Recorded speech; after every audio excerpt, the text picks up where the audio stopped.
It is the morning for me, nighttime for y'all, and we ain't not stopping this motherfucking train.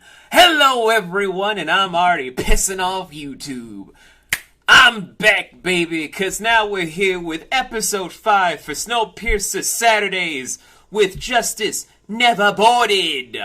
Now, this is my second time recording this because my neighbors were trying to do the lawn, so y'all know how it be for content creation. It's never fucking fun. But I digress, because we gotta dive into how LJ and the Folgers are trying to get out of this sticky situation. Also about trying to give the whole credence to what really is gonna happen with Layton. But first step is first, we need to close out the whole murder investigation thing. We need to solve that real quick, like.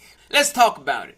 So, LJ is automatically in the holding cell that we've seen Layton in for 2, 3, 4 episodes, to where all of a sudden she's being pulled out for the tribunal that's gonna be held where all ticketed passengers are gonna pass their judgment on to LJ. Oh, how it feels to be rich. Oh, how it feels to have white privilege. Oh, how it feels to be just so psychotic and weird. I love this fucking weird show, and how the social commentary has not really diminished because it ages like fine wine.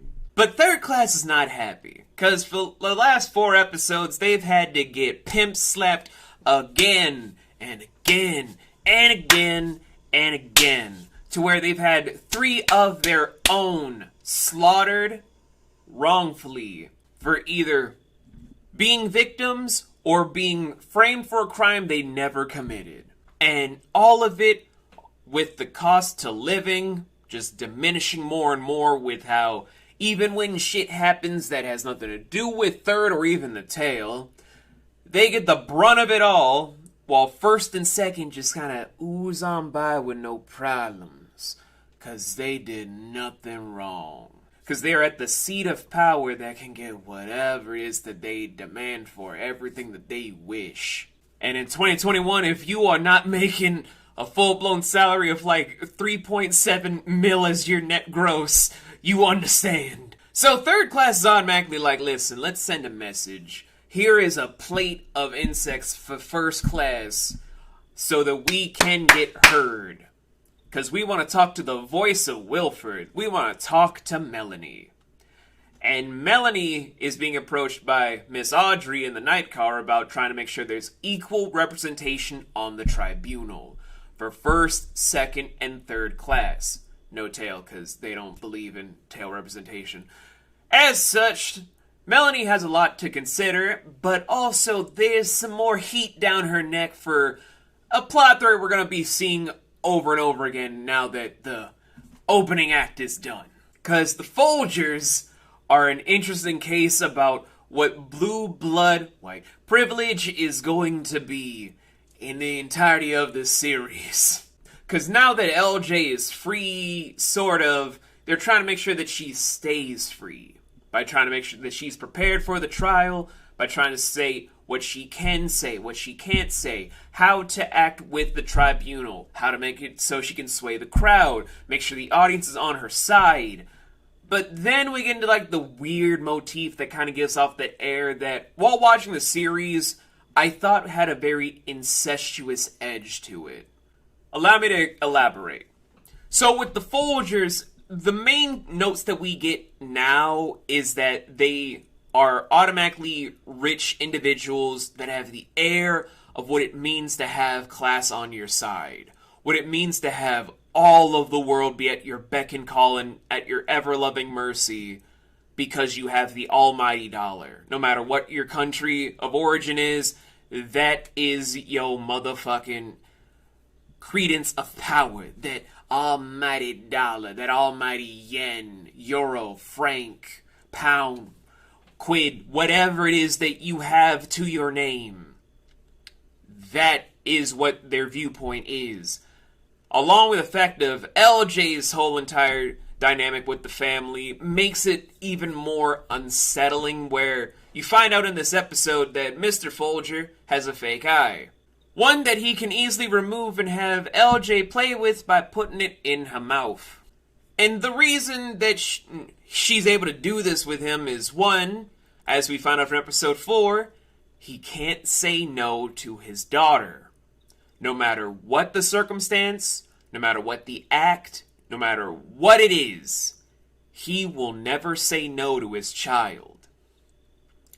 It could be for murder, could be for lust, could be for money, could be to start up an entire uprising of power to make sure that Melanie Cavill gets her just desserts for no fucking reason. Could be a number of things.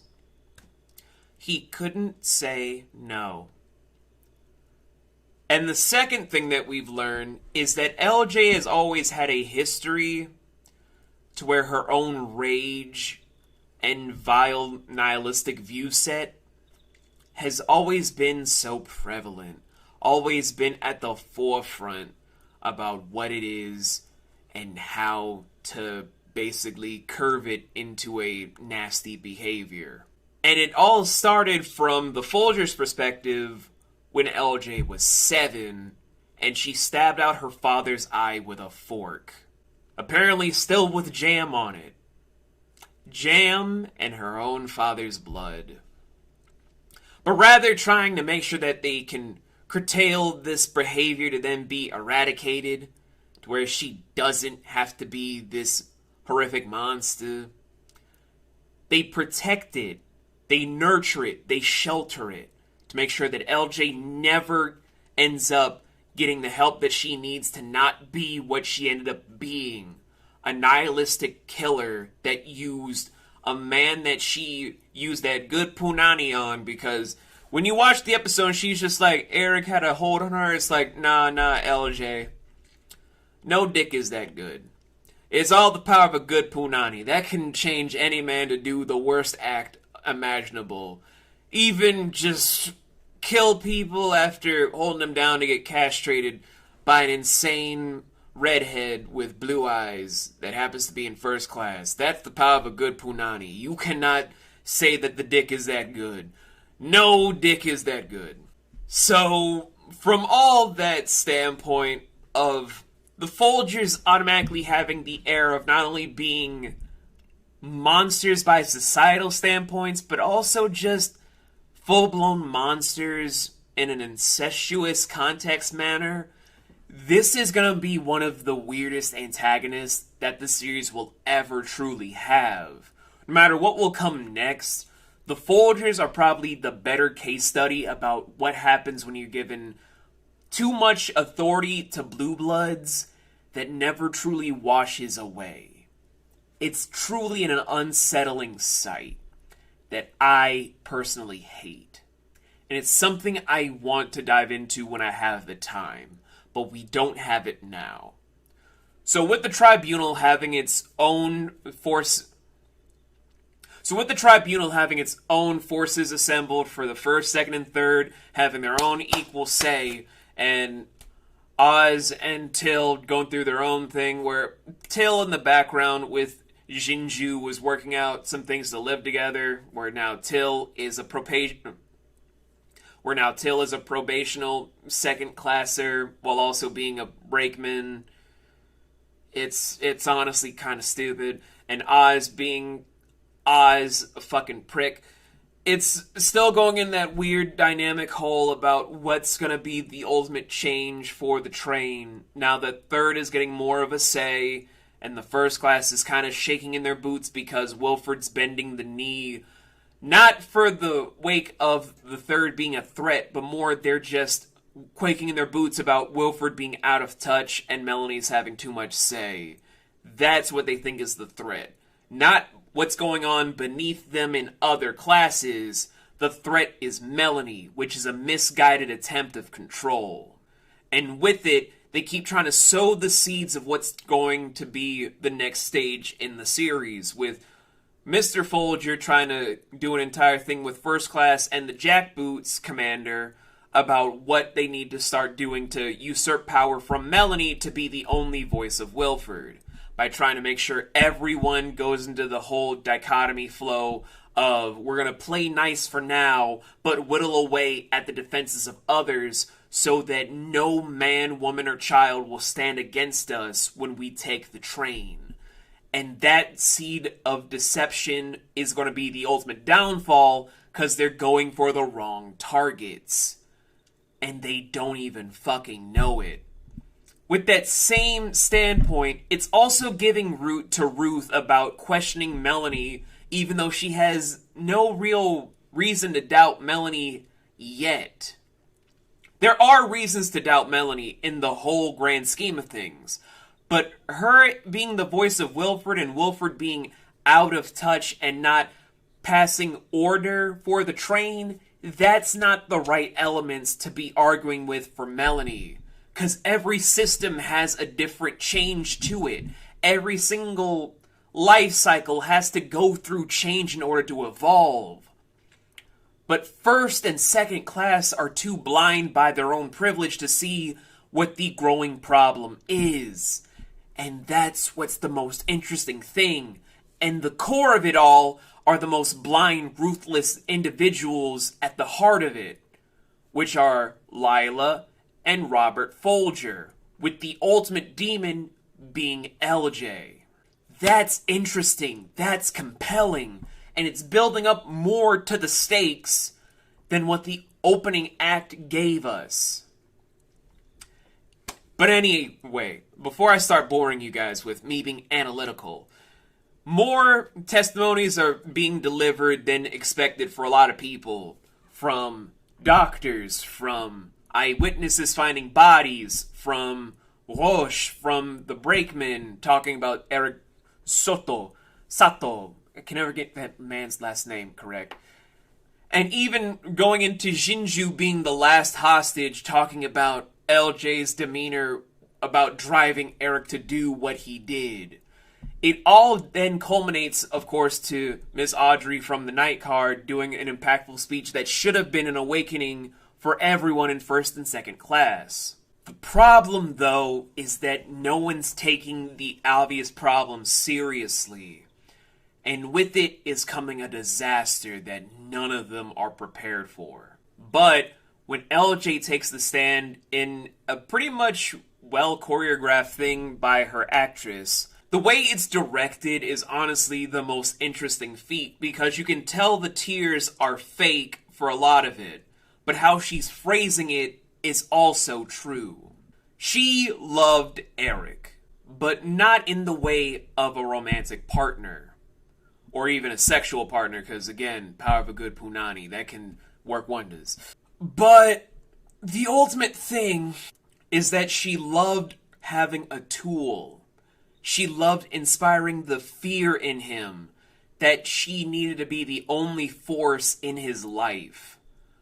But trying to paraphrase it as if she's in Eric's shoes, to make sure that she undermines Eric's own life in a way that's so poignant that you can't even tell that she's honestly trying to give everyone a nice act.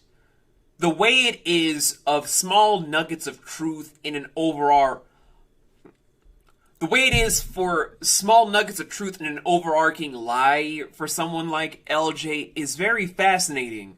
But then it culminates into her doing the final jab towards Melanie and Mr. Wilford about the informant Sean Wise. How he knew a lot of the secrets of the drawers, but nothing about Mr. Wilford himself. But Melanie, as well as people in engineering, can't take that chance. They need to make swift action to prevent any sort of snitching. And that is what leads into Melanie's biggest downfall. Because although the Folgers can make all the threats that they want to, first and second class, they're still not going to have the power if they let one small snitching slide. Third is still going to join up with the tail section because of Layton over all the problems that are happening. But if they allowed the tribunal's verdict of guilt to just run its course, third class would have never joined what's to come later. They would have never joined what's about to happen. Because of their own naivete with what the bigger picture is, just sacrificing LJ out of all of the equations because they're so afraid of the Folgers. They signed their own deaths, as well as Melanie signing off her own career suicide by allowing Ben and Javi to just eradicate any sort of leniency with Mr. Wilford. It placates the first and second as well as hospitality, but it gives off the air of weakness. It gives off that whole duration period of you have your say now and you'll have it forever. There is no backsliding on this. There is no delegation about trying to stop what is automatically in its place. What is set in motion is now going to be catastrophic for all people, because that's how you write good consequences, by not thinking of the greater picture. As such, with LJ now being free, she swears fealty to Mr. Wilford, but will it truly be her giving her all to Mr. Wilford? Will she truly be so cooperative and so understanding with Mr. Wilford? Will she honestly have the back of Mr. Wilford? Will she be thankful for being spared because of Mr. Wilford? That is the ultimate question. That is where Melanie should have been focusing up on things, but didn't. But that's just the trial plot. We now have to focus on the saving Layton plotline that's going on in the episode, where now that Josie is establishing a connection of sorts with people up train from the tail. She now has certain leads. She's now getting information about where to find Layton thanks to Astrid in the food sorting department. She's able to learn about Terrence. Terrence automatically is a friend to Layton to a degree. He doesn't hate Layton. He doesn't like Layton to an extent of full-blown friendship. But he respects Layton enough to say that he is a good ally. He is a good individual. He could be a potential friend to the janitors. As such, with Josie now being approached by Astrid to seek him out, Janitorial is able to help her find him in the drawers area, where we already are finding out in this episode that thanks to Nikki Janae's whole wacko stasis after being pulled out of the drawers not as slowly as intended, they need to start reviving people slower. And it's for reasons such as cellular degeneration. Like the whole brain cells, the neurons, everything is so corroded that you can't really get someone back to their feet unless you get them out of stasis slowly, because they're damaging a lot of the internal affairs of the human body. With it, Layton's own mind is degrading back to a small flashback we saw earlier on in the series about him killing the psycho-cannibalistic cult, and then feeding pieces of the heart to those that were around in that period so that no one said that they were free of guilt. That is what he's latching on to after a psychosomatic dream involving Nikki Janae singing the last song that he heard of Sealed with a Kiss by Bobby Vinson. That whole culminating factor about what's going on in the drawers is why Josie has to be careful, because bringing him out from the drawer fucks him up so hardcore. She means well, but the damage is already being set in motion that could carry on for more than just this season. More on that when we reach season 2. As such, with Bess Till getting her own express route from 3rd class to 2nd class, it seems as if Josie finds allies everywhere, from Terrence just being an ally for the drugs, to Till being an ally because she feels slightly indebted to Layton. All he wanted to do was go back to the train's tail section, didn't want to cause a lot of fuss, just solve the murder, go home. She thought that Layton got his wish. She thought that everyone got their wish because Snowpiercer has been painting this picture that everyone gets what they deserve. But now the die has been cast to where all things are on the table. There are no good guys, there are no bad guys. What's there to be done? So when Till is with Oz, obviously, during the tribunal section of the story, she has to find that thanks to the janitorial robbing escapades and Josie being left alone in the drawers room, she has to decide whether to help Oz with apprehending Josie, if not beating her to death, or saving Layton. She does the second option since the first one seems so inhumane. Even at the cost of no longer being with Jinju, not being in second class, nothing. She has literally nothing now from this choice. But she saves Layton and hands off Layton and Josie to the last person that Josie thought that she'd have to rely on. Zara. And that's where it all's going to culminate into now. Power struggle in the upper parts of the train. A rebellion brewing at the lower section with a revolutionary leader just damaged beyond belief. We have two different factions that are about to do an impressive war that I don't think anyone has ever expected from the series. And as such, it gives a brand new gravitas and a brand new air to it all that feels more rich than the prior episodes. And with that, I'm going to have a pause here, because if I go any further, it's going to go into analytical and editorial sections, which this is not. If you guys want me to do an editorial about Snowpiercer when it's finished, my only requirement is you guys have to at least give each video like maybe 3 likes. 3 likes for all the episodes that we're going to do by the time that we're starting the series to when we're going to end it. Just up to 3 likes. I don't care. Just 3 likes and I'll do it. If not, I'll see you guys with the next episode next week. We're going to go back to 1 per week. I promise. 1 per week, guys. 1 per week. God, I'm tired. I need to take more medicine. Too many homies want to play Simon Says. Nobody want to play hopscotch. 1 step, 2 step, down a couple blocks till they find a brother staring at the top spot. Everything is gorgeous from the lobby. Everything is lit when you broke. Everything's enormous when you never had shit. I can almost feel the fame. Is this close? I'll be outside like damn.